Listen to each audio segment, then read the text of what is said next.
I'd like to tell you a story about death and architecture. 100 years ago, we tended to die of infectious diseases like pneumonia that, if they took hold, would take us away quite quickly. We tended to die at home, in our own beds, looked after by family, although that was the default option because a lot of people lacked access to medical care. And then in the 20th century, a lot of things changed. We developed new medicines like penicillin so we could treat those infectious diseases.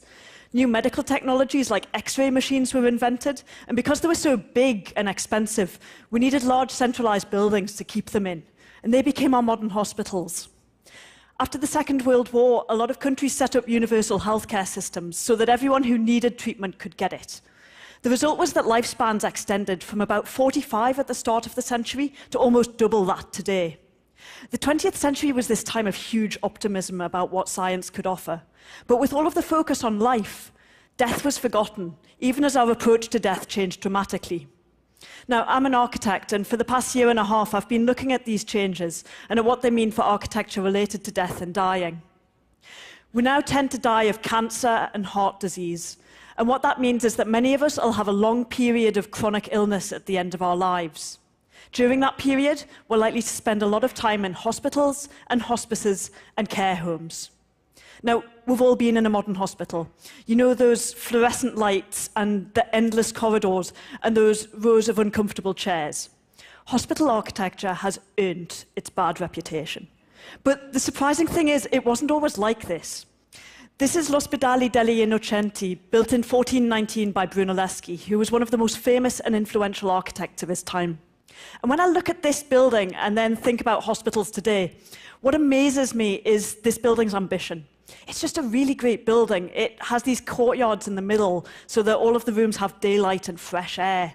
And the rooms are big and they have high ceilings, so they just feel more comfortable to be in. And it's also beautiful. Somehow, we've forgotten that that's even possible for a hospital. Now, if we want better buildings for dying, then we have to talk about it. But because we find the subject of death uncomfortable, we don't talk about it, and we don't question how we as a society approach death. One of the things that surprised me most in my research, though, is how changeable attitudes actually are. This is the first crematorium in the UK, which was built in Woking in the 1870s. And when this was first built, there were protests in the local village. Cremation wasn't socially acceptable, and 99.8% of people got buried. And yet, only 100 years later, 3/4 of us get cremated. People are actually really open to changing things if they're given the chance to talk about them. So this conversation about death and architecture was what I wanted to start when I did my first exhibition on it in Venice in June, which was called Death in Venice.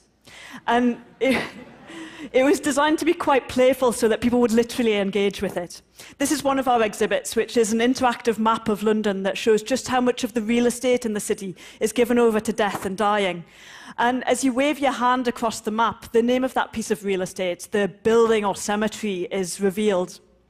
Another of our exhibits was a series of postcards that people could take away with them, and they showed people's homes and hospitals and cemeteries and mortuaries, and they tell the story of the different spaces that we pass through on either side of death. We wanted to show that where we die is a key part of how we die. Now, the strangest thing was the way that visitors reacted to the exhibition, especially the audio-visual works. We had people dancing and running and jumping as they tried to activate the exhibits in different ways.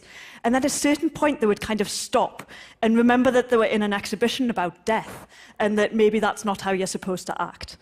But actually, I would question whether there is one way that you're supposed to act around death. And if there's not, I'd ask you to think about what you think a good death is and what you think that architecture that supports a good death might be like. And mightn't it be a little less like this and a little more like this? Thank you.